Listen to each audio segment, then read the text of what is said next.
Hi, this is Matt the Game Explainer. Today I'm going to be taking a look at a game called Morocco, designed by Matt Riddle and Ben Pinchback, and published by Eagle Griffin Games. Now this is a prototype copy of a game.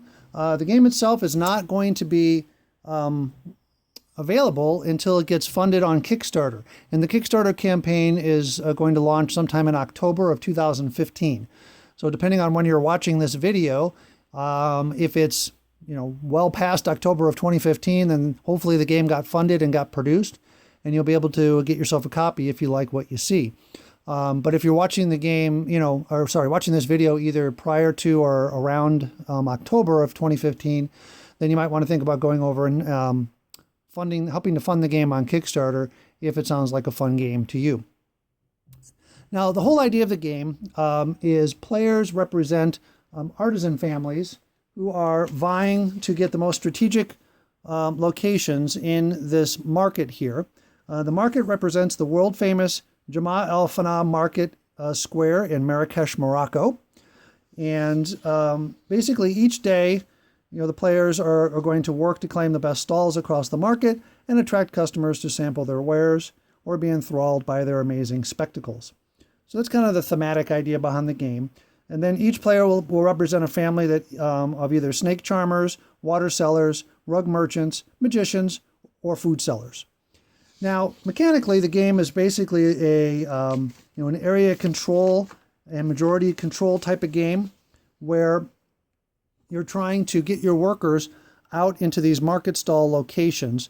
And then each market stall location, which has 4 small squares in it, each of these market stall locations will close once it has 4 or more workers in it.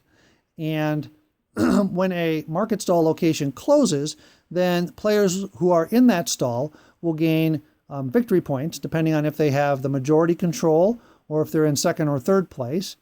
And they can also gain other benefits like coins and bodyguard workers to help them on future turns. Now, the way that players are going to place their workers out onto the board, though, is they have to collect these colored cubes. And one thing I should mention, obviously this is a prototype copy of a game, so all of the components in here, are just prototype components. They may be different in the final production version of the game. The artwork is fairly close to being final, but that also could still be tweaked before the final production copies are printed. So just keep that in mind. This is really just a prototype. But players will be, like I said, working to get these different colored cubes, and then they're going to spend those cubes to place their workers on the board. And if you can see, during the setup for the game, you're going to take one of each colored cube, and you're going to place them here along the bottom of the board and along the side of the board. And you're going to form that'll form like a coordinate system or a grid system. And then in order for a worker to be placed on a particular market stall, the player will have to be able to give up the 2 appropriately colored cubes that match that grid coordinate location. So for example, if a player wanted to place a worker here in the bottom right stall, right now there's a pink and an orange cube lined up. And so the player would have to be able to spend a pink and an orange cube, and then he would place his worker on one of the 4 positions on that market stall location. So that's the whole basic idea of the game. Get the cubes and then spend the cubes to get your workers out onto the board. And then once a stall location closes, then you'll gain points and other resources for that. Now, I'm going to go ahead and, before I explain kind of the different phases of the game round and the flow of the game, I'm going to go ahead and grab the camera, zoom in on the market area so I can show you in a little more detail how that works. All right, so let me grab this. All right, so let's go ahead and focus on this, again, lower right market stall location. So like I said, each market stall location has 4 squares on it, right, as you can see that. You'll also see these little point tiles adjacent to, or kind of in between, the different market stall locations. These represent juice vendors, okay? And during the day in the market, there's a lot of these juice vendors out here. And so when you place a worker, you can choose any one of the open spots on that market stall, right, in order to claim a position. And in this case, there's a 4, a couple of 3s, and a 2. And these juice vendor tokens are placed out randomly at the start of the game as part of the setup process. So obviously, if I'm going to place my worker in this stall, I might as well place him by the 4-point token, because what's going to happen is as soon as this stall fills up, let's say over the course of the game, you get 2 yellow workers out there, and let's say a white worker, and then the yellow guy puts a 3rd worker in, right? So as soon as you get, again, 4 total workers, that market stall is going to close. And the first thing that happens is the workers will gain these juice vendor tokens based on what's adjacent to their worker positions. So yellow would gain a 4, a 3, and a 2, and the white player would gain that 3. But as you'll also notice, these juice vendor tokens are adjacent and sometimes up to 4 different stalls, right? So, if the blue player had been here and maybe this stall got closed before this stall, then the blue player would claim the 4, keeping it from the yellow player. So there's going to be competition over those juice vendor tokens as well. But in any case, let me explain what happens again when you close one of these market stall locations.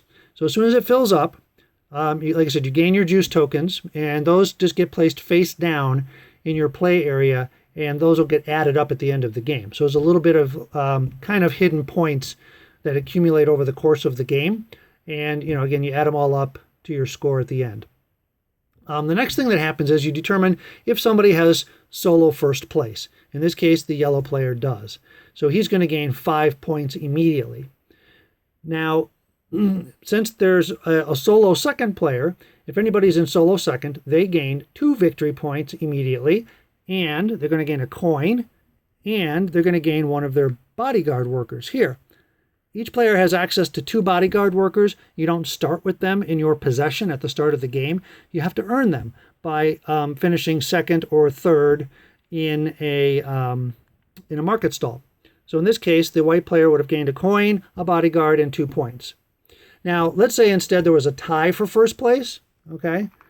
Let's say, yellow and white split it like that. When there's a tie for first, each player still gets 5 points, but then, of course, there's no 2nd or 3rd place points.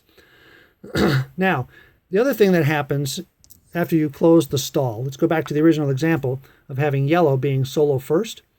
You remove all the workers, and then the yellow player is going to take one of his market stall tiles, okay, which is one of these, and he's going to place it on that market stall. So he's closing it out, he's claiming it as his own, and you'll notice there's an arrow on the tile. He has to point that arrow at one of the adjacent open market stall locations. He cannot point it at a closed location unless there are only closed locations adjacent to the stall that's being closed out. Now, what does that arrow mean? Well, what that arrow means is now the adjacent location only requires 3 workers to close it. So it's 1 less worker for every arrow that's pointing at it. So let's say in the example that we had where yellow and white, closed this one out, maybe when that happened, this adjacent market stall might have looked like this, where you had, already 3 workers there, 2 yellow and a blue.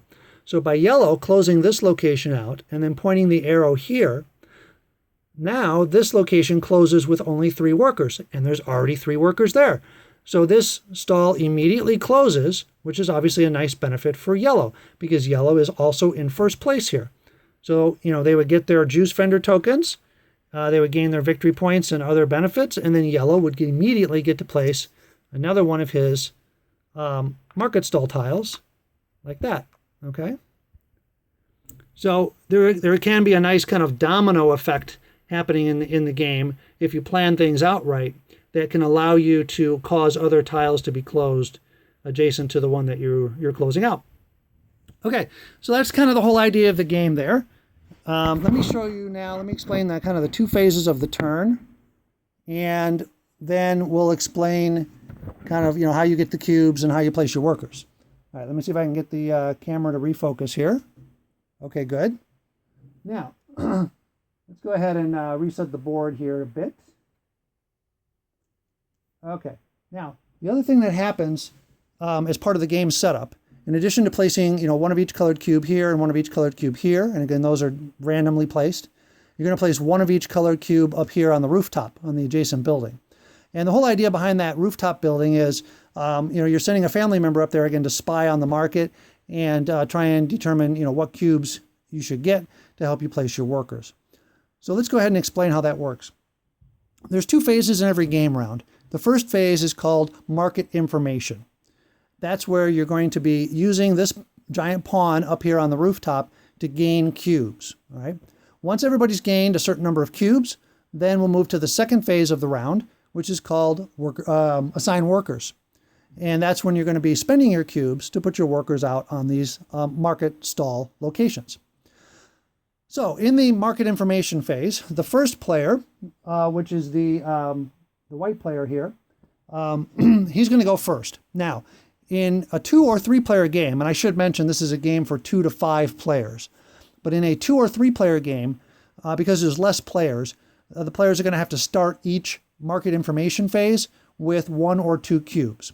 So you're going to, in a 2-player game, you're going to start with 2 cubes, and in a 3-player game, you're going to start with 1 cube. And the way that that works is you're going to roll this die, and that'll tell you which color of cube to get to each player. There's going to be a wild side on the die, so if you roll the wild, then each player can choose what color cube they'd like to take from the supply. Let's go ahead and roll it. Okay, in this case, I rolled green, so each player will get a green cube from the supply. All right, and that'll happen at the beginning of every market information phase, again, in a 2 or 3 player game. If in a 2-player game, I would roll the die twice and give each player 2 cubes. All right, so now that we've got our starting cube, now the white player will go ahead and take this pawn and place it in front of one of those colored cubes up here on the rooftop. So let's say he places it here in front of the pink cube. Now the active player, the white player, is going to gain 1 colored cube for the 2 cubes adjacent to the pawn. Not where the pawn is, but what's adjacent to it. So the white player will gain a red and a green cube from the supply. So we'll go ahead and do that. He gets red and green. And then each other player will gain the color cube where the pawn is located, in this case pink. So the other 2 players will gain a pink. Now play moves to the second player, the blue player. He must move the pawn. He's not allowed to leave it in its current location. So let's say he moves it to over here in front of the brown cube. So that means he wants to get a red and an orange. All right, so he gets those 2. And then the other 2 players each get a brown. So let's go ahead and put those out. All right, and now finally the yellow player gets to do his market information action. And again, he must move the pawn, right? But let's say he wants to move it back to pink. All right, he can't leave it at brown, but he can move it back to pink. And so now he's going to get red and green, like that. And then the other 2 players will get a pink, like that. Okay, so now that's it. That's the market information phase. Each player only gets to do it once, and then you move on to the assign workers phase. So as you can see, each player has now 5 cubes of varying colors that they can use to assign their workers to the board. Now in the assign worker phase, each player is going to get to go twice. So again, we'll go back to the start player, which is white. He'll assign 1 worker. Then blue will assign 1 worker, then yellow, and then we'll do it all again for a second time. After that, each player will discard down to 1 cube because you're only allowed to carry, 1 cube over from one round to the next. And then the start player marker, which happens to be the die, will move to the next player and we'll go right into the next round. So the game just flows very, very quickly and nicely from round to round. Okay, so let me go ahead now and explain the assign workers phase so you can see how that works. Now, at the start of the game, the only type of workers you have access to are your standard workers, which are these guys. And you have access, of course, to your cousins, right? And you have access to tourists. You do not have access to your bodyguards yet because you have to earn them, by finishing second or third in a market stall closure action. But in any case, the white player who wants to go first, who is going first, let's say he decides he wants to maybe put a guy here in this market stall next to this 4-point juice vendor token. So in order to do that, he has to spend a green and a pink, right, to go here. And he has a green and a pink, so he's going to grab those cubes, right, and he's going to put them back in the supply and place one of his workers there. Now he could place it again at any one of the 4 spots on the market stall, but he wants to place it next to the 4-point token to hopefully claim that 4-point token once that stall location gets closed out. Okay, so that's it. Then we move to the blue player, right? He'll spend 2 cubes, put out a worker, and then the yellow player again will spend 2 cubes and put out a worker, and so on. And we'll do that twice through, right? And then that's the end of the assign workers phase. Now, let's talk about the other types of workers that you can place. You have, again, cousins, right? Each player will start the game with 2 cousin tokens or tiles. When you want to place a cousin, instead of spending the normal 2 cubes, right, to match a grid location on the board, what you're going to do is you're going to spend those 2 cubes plus a 3rd cube of any color, and then you're going to place 2 workers on the board. So here's how that works. Let's say the yellow player wanted to use one of his cousin tokens. So he's going to take one of the cousin tokens, he's going to put it back in the box. It's out of the game. And let's say he wants to, let's say he wants to go here, red and green. He wants to go next to this 4 here, right? So he's going to spend a red and a green, because he's got those, right? Put them back in the supply.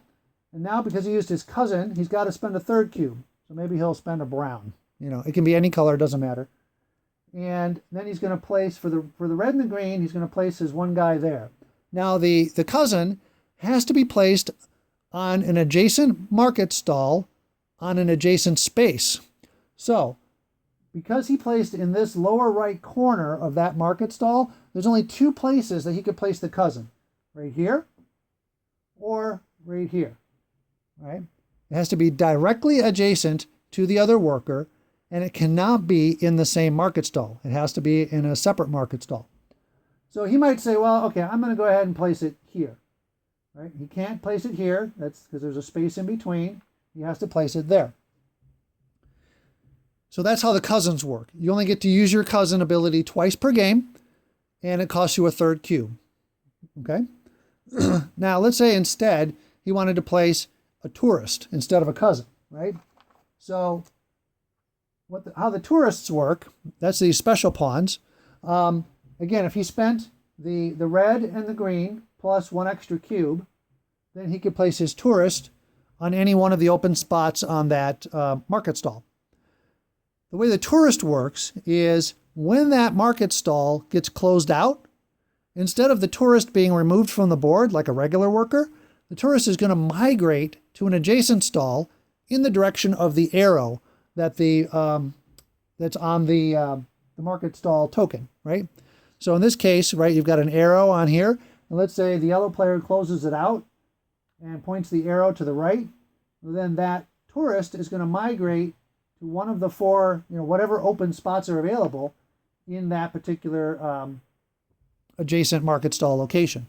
Then you immediately replace the visitor pawn with a regular worker pawn, and you remove the visitor pawn from the game. So again, you only get to use your visitor ability twice, but it can be very powerful in that it basically will allow you to, migrate one time to an adjacent market stall. So that's pretty cool. Now let's talk about bodyguards. If you remember, you earn bodyguards when you come in 2nd or 3rd place when closing out a market stall, right? And there's 2 bodyguards available to each player throughout the game.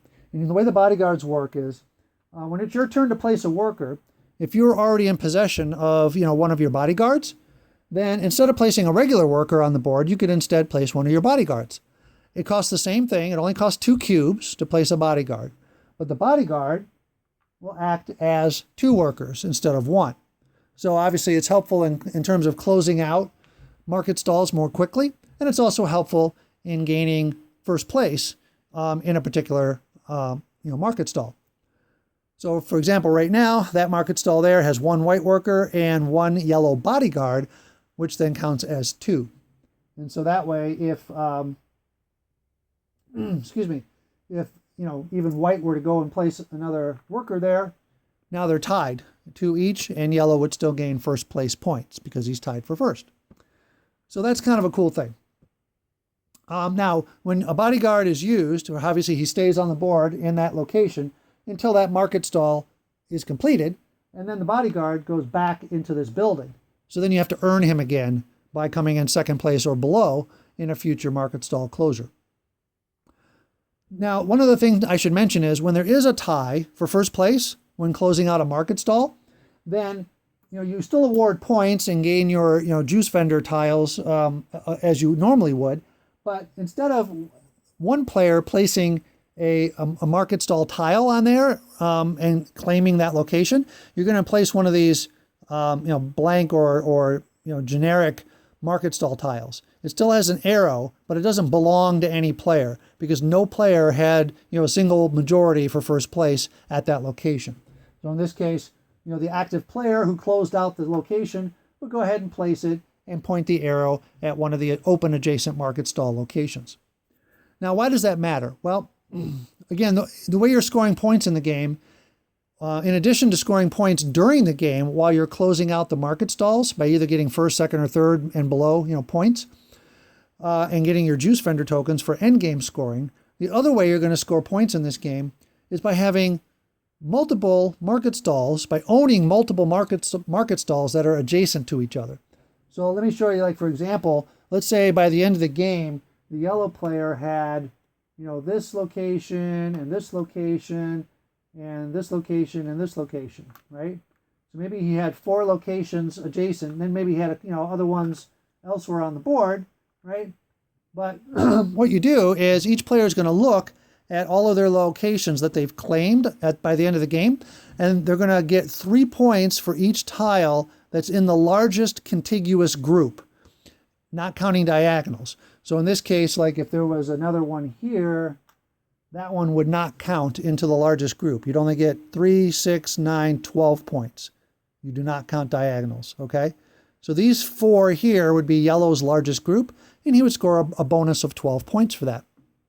So there's some incentive in the game, obviously, to try and get your market stalls adjacent to each other, so you get a bigger bonus at the end of the game. So that's pretty much everything that's in the game. The game will continue until you have 5 or fewer open market stall locations on the board. Now, an open market stall location is one that's not already covered by either a player's market stall tile or a generic closure tile, right? So this is considered closed, and obviously these are all closed. And as soon as you get to 5 or fewer open tile locations, then you finish out that round to its completion, and then the game ends. And players will add up all of their points. Whoever has the most points wins. If there's a tie for most points, the tiebreaker is whoever has the most market stall tiles on the board. If there's still a tie for market stall tiles, then you share in you enjoy a shared victory. Now, the one thing I didn't mention is what do you do with the coins? Okay, and again, these are prototype coins. These are not necessarily the coins that will come in the game, but players earn coins again by finishing second or below when a market stall closes and they're in that stall. Because remember, if you're in second place when a market stall closes out, you're going to gain 2 points and a coin and a bodyguard. So what are the coins for? Well, sometimes in the game, you're going to want to place a worker somewhere on the board, but you're not going to have the right colored cubes to match up that location. So you can spend a coin on your turn to exchange the position of any 2 colored cubes, either on the bottom of the board or on the side of the board. And so obviously then that can help you place your workers where you really want to, but it can also kind of screw over the other players because they may have been wanting to place, in that particular location using the original colored cubes that were there, but now you've switched up some of the cubes and now they're going to have to replan. So there's definitely some interaction there between you and the other players. Excuse me. So for example, if I wanted to place down here in this bottom corner, but I don't have both a pink and an orange, maybe I just have, in this case, like a pink and a green, right? then I could spend a coin, assuming I had one, right? Spend a coin, and I can exchange the pink, or sorry, I got to get rid of the orange. So I'll exchange the orange and the green. Now this coordinate location here needs a pink and a green. And that perfectly matches what I have. And so I could spend those and place my guy in that location. So that's the whole point of coins. You can spend, as many coins as you have on your turn to rearrange the cubes as you need to. So I think that's pretty much it. We've talked about the regular workers, the cousins, the tourists, the bodyguards. Talked about how you claim locations on the board. And again, you just play until there's 5 or fewer open locations, and then the game ends. You add up your points and see who is the winner. So again, that is Morocco by Matt Riddle and Ben Pinchback, and published by Eagle Griffin Games. Thanks for watching.